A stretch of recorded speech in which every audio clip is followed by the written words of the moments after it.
Stan Gibilisco here, proprietor and operator of amateur radio station W1GV, Whiskey 1 Good Vibrations.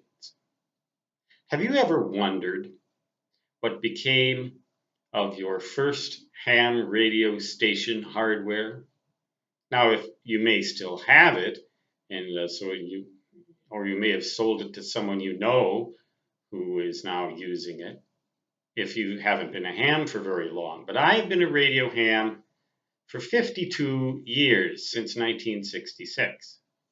And my first ham radio station as a novice class licensee in 1966 was a Hallicrafters SX130, that's Sierra X-ray 130, receiver, and a Johnson Viking Adventurer transmitter, crystal controlled. That was my original ham radio station. I don't have either of those two pieces of equipment anymore, and I don't even really know who I gave them to. I must have given them to someone. I'm sure I didn't just throw them in the trash. I must have given them away or perhaps sold them, but more likely given them to someone. But though that's a long time ago, those were all tube-operated radios. There really weren't any transistors to speak of in either of them. And so I wonder sometimes, they're probably in a landfill someplace, possibly in pieces. Maybe someone still has one of them collected as an antique, but I doubt that. Chances are it's in a landfill. Where do you suppose your stuff is? Now, let's assume that my stuff is in a landfill, that receiver and transmitter. What do you suppose it's like now? Under the ground, buried. The metal has doubtless rusted, if it is rustable metal. If it was aluminum, it's probably still pretty much intact.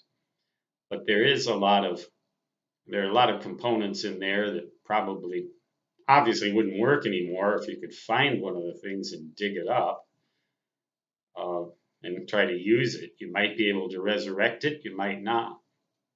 But chances are a lot of the stuff is decayed or not so much decayed, that implies that it's biological, but been eaten away by corrosion and would be beyond retrieving were it to be found. It may have even been taken apart by someone and part of this thrown here and part of that thrown there. The vacuum tubes wouldn't work, probably. But the glass, if it hadn't broken, well, even if it had been broken, would probably still be intact. Glass lasts a long time underground, and there's some plastic in those radios too, like the tuning knobs on the SX130. And chances are pretty good that plastic is still intact.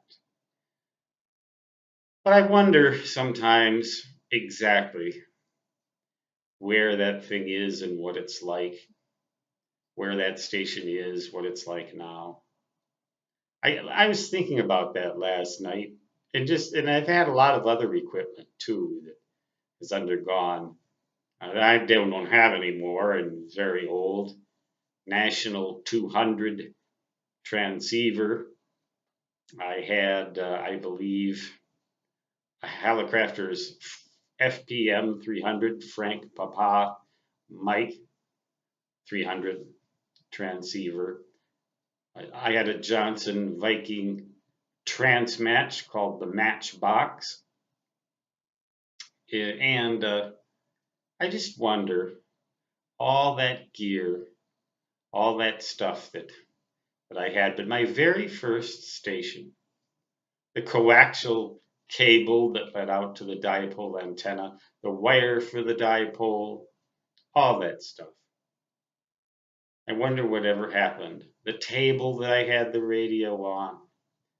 I know that the key that I used, the straight key, the manual straight key, I still have that thing. It's missing a couple of parts, but it could be resurrected quite easily. I still have that, and it's kind of interesting. But otherwise, I think that stuff is probably devolved into some sort of unidentifiable, useless junk.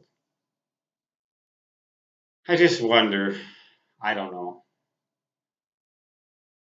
kind of strange thoughts to go through someone at night. But when you get old and when you start getting sick, you start having daydreams at night about the weirdest things. But have you ever daydreamed, either in the daytime or the nighttime, about what happened to your first station if you've been a radio ham for a long time, and where it is now, what its condition is, and what it'll be like in 100 years, 1,000 years, 10,000 years? Will there ever be any evidence that a 807 vacuum tube ever existed? Will the 807 still be intact, perhaps? The glass underground and the metal prongs corroded off beyond recognition? You just wonder. Just wonder.